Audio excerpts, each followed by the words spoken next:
لیکن اس کے فادر کے اتنے سیریس ایکسپریشن دیکھ کر وہ خاموش ہو جاتی ہے اور کچھ نہیں کہتی۔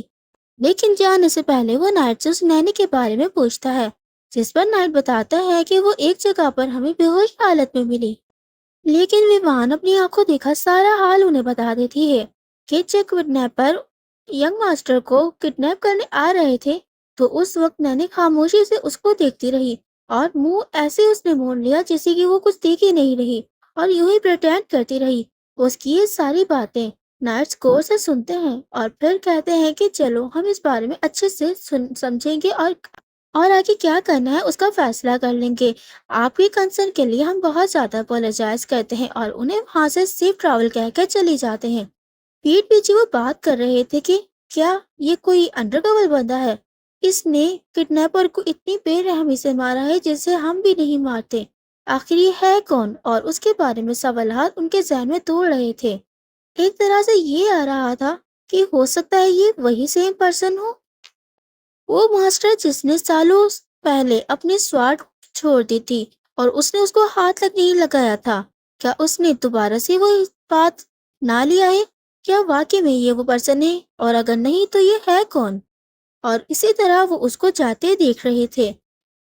اب وہ اس کو لے کر اپنے گھر میں آ جاتا ہے اور اس سے ان ساری چیزوں کے بارے میں پوچھنے لگتا ہے۔ ویوان اسے اس ڈارک اسپرٹ کے بارے میں بتاتی ہے کہ آخر کس طریقے سے اس نے اس کو اپروچ کیا، اور آپ کے کہے انوسار جسے آپ نے مجھے بتایا تھا میں اس سے ڈری نہیں سمجھا اور میں نے پھر اسے کانٹیکٹ کر لیا۔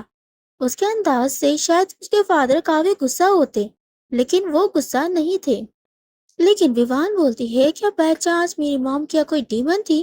کیونکہ ڈیمن لیگیسی کے مطابق اگر آپ کے گرینڈ پیرنٹس میں سے کوئی نہ کوئی ایک ڈیمن ہوگا، اگر ڈیمن ہے تو پھر ان کے بچوں میں سے کوئی ایک نکلے گا، اگر ان کے بچوں میں سے بھی نہیں ہے تو پھر اگلی تیسری جنریشن میں بھی کوئی نہ کوئی نکلے گا، تو ان کے خاندان میں کسی نہ کسی ایک کو ہونا چاہیے ڈیمن۔ اور اس بارے میں وہ ان سے پوچھتی ہے کہ اس کے گرینڈ پیرنٹس میں تھا یا کوئی نہ کوئی تھا جس کی وجہ سے اسے یہ چیزیں ملی ہیں، وہ پروسیس کر پائیے اس طرح کی پاور کو۔ کیا یہی وجہ ہو سکتی ہے کہ اس کے فادر نے اس کی مدر سے شادی کرنے کے بعد اپنی فیملی سے سارے رشتے ناطے روڑ دیے تھے؟ آخر کیا وجہ ہو سکتی ہے؟ کیونکہ اس کے فادر نے ایک مرتبہ بتایا تھا کہ کافی زیادہ ریگریٹ فیل کرتے ہیں اپنے سوچ پر اور وہ ہسٹری کو سارے کے سارے غلط سمجھتے ہیں۔ اور ویوان جیسی چیزیں ساری چیزوں کے بارے میں سوچ رہی تھی، اسے پزل کے سارے پیسز سامنے دکھائی دے رہے تھے۔ تو اس کے فادر کہتے ہیں کہ ویوان آپ کے فادر کافی زیادہ ڈرے ہوئے تھے، لیکن ویوان اس کی اس بات کو نہیں سمجھ پاتی۔ اس کے فادر آگے بتاتے ہیں کہ میں ڈرا ہوا تھا تمہاری مدر کے اسسٹنس کی وجہ سے اور اس وجہ سے کہ تم ان کی وجہ سے کافی زیادہ پریشان ہوگی، لیکن اس کی مدر کی وجہ سے وہ کبھی پریشان ہوئی نہیں، بلکہ کہتی ہے کہ میں جب بھی اپنے خیالوں میں اپنی سوچ میں سوچتی ہوں تو ہمیشہ وہ مجھے ایک کائنڈ اور ایک پریشیس پرسن نظر آتی ہے جو ہمیشہ میرے سامنے ہنستے مسکراتے دیکھتی تھی۔ اس کے علاوہ کبھی میں نے ان کو غصے یا اس طرح کے اندازہ بیان میں نہیں دیکھا۔ وہ ایک ایسی پرسن تھی جو کبھی چیزوں کے بارے میں چینج نہیں ہو سکتی۔ وہ میری پرواہ کرتی تھی اور مجھ سے محبت کرتی تھی۔ میں بہت ہی زیادہ خوش ہوں کہ مام میری مدر ہیں، اور یہ کہتے ہوئے وہ اس کے گلے لگ جاتی ہے۔ اس کے فادر جیسے ہی اس کی مام کی بات آتی ہے وہ اور زیادہ اداس ہو جاتے ہیں اور کہتے ہیں کہ میں جانتا ہوں تمہاری مدر کی آئیڈینٹی کیا تھی اور اس کی لائف آخر کس نے لی۔ ایک نہ ایک دن میں اس کا بدلہ ضرور لوں گا اور اسی دن میرے لیے یہ تنہائی ختم ہو جائے گی۔